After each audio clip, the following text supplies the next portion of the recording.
If you want to check out the whole show, hit the link at the bottom of the screen. It's available exclusively on odds.com. Okay, we move on. Move on to Steelers-Browns. That is next up. Browns opened up as 7-point favorites. That quickly moved to 10 and 10.5. The leading indicator books moved to 10.5. It's totaled at 41 now, 42.5. Steelers snapped their 3-game losing streak with a 28-24 win at home over the Colts. Clinched the AFC North division out. We'll talk about that in a sec, but FirstEnergy Stadium, Cleveland, Ohio, 37 Fahrenheit, cloudy, 12 miles per hour. So the wind and temperature is not that bad. Steelers 12-3, 5-2 on the road. Browns 10-5, 5-2 at home. Steelers were outgained 206-28 in the first half. Then they outscored the Colts 21-0 with the final 8 minutes and 16 seconds. Tomlin has said Roethlisberger will not play this weekend. Mason Rudolph is getting the start in Cleveland. And he said that he's going to be resting more starters, but as of now, he's only named Roethlisberger. Roethlisberger looked great, 34-49, 342 yards, 3 touchdowns, 3 interceptions. Juju Smith-Schuster led receivers with 9 catches for 96 yards. Deontay Johnson, 8 catches for 75 yards. Their running game stalled again. 14 carries for 20 yards as a team. Marcus Allen, linebacker Marcus Allen, and Oluksami Adeniyi, place kicker Chris Boswell, running back Anthony McFarland were all listed as questionable. Linebacker Ulysses Gilbert was placed on the injured reserve. Ron Burgundy got the Browns at -6. Great job. What do you think about these Steelers here as giant dogs? This is a very dangerous game to bet on, especially if we're late to the party like we are. Do you have any interest in the Steelers or Browns here? No, I think you said it right. I mean, kudos to Ron Burgundy for getting in there at -6. Don't have any interest to bet it now. I'd like to know who else isn't playing for the Steelers. You'd have to figure he's going to rest Watt after losing Dupree and Bush. I don't think you can. I don't think you can risk losing another player like that out of your defensive front. So you got to figure Watt is down, but I don't know how many other guys they're going to want to sit in this. So, I mean, I think it's at this stage at -10. I think you have to take the Steelers just because it could end up being, a pride fight for the Steelers backups, but. Really tough spot. Again, kudos to anybody who got in early on this, but David Sharp had a look at the under in this. I think that could be a play just because we know the Steelers aren't going to put up many points. And if the Browns don't have to, I figure they don't put the ball up much. So I think this under is the only look here and now. I agree. That makes sense.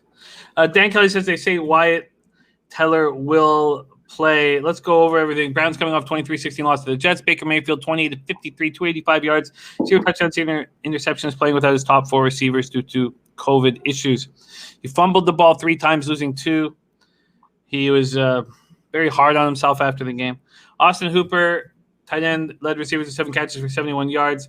Browns hope to get everyone back from the COVID restrictive list this week. So that's linebacker B.J. Goodson, wide receivers Jarvis Landry, Rashard Higgins, Donovan Peoples-Jones, and Kadero Hodge, linebacker Jacob Phillips, and rookie left tackle Jedrick Wills. They couldn't move the ball on the ground. That's the first time we've seen that, but that's just because the box is getting loaded up because they were daring Baker to throw to these newbies. They rushed 18 times for 45 yards. Sheldon Richardson blocked an extra point and a field goal attempt, credited with a team-high 10 tackles. Linebacker Tay Davis and Sean Takataki left with ankle injuries, didn't return. Both are listed as questionable. And Stefanski hopeful that Wyatt Teller will play. Center Nick Harris day-to-day with a knee injury. I like reading that, David Sharp. God, it's just okay. I don't want to talk about how glorious things have been. Because they keep it quiet, take the money, talk about it too much, it goes away. Well, no move for me here, Bebsy, and I could understand the look to the under, but if the game gets sloppy, if there was an under look, in all honesty, I would take it first half. I would prefer it first half. I don't want to be sitting there if the game just if it's clear the Steelers don't care. Yeah, first half is sitting at 22, 21 and a half, 22. Yeah. Yeah, that could be the play here. First half under. I'm going to take that. Yeah. Oh, you are going to take that. Okay. I am going to take that. All right, let me pull it up for you at odds.com, the odds page here.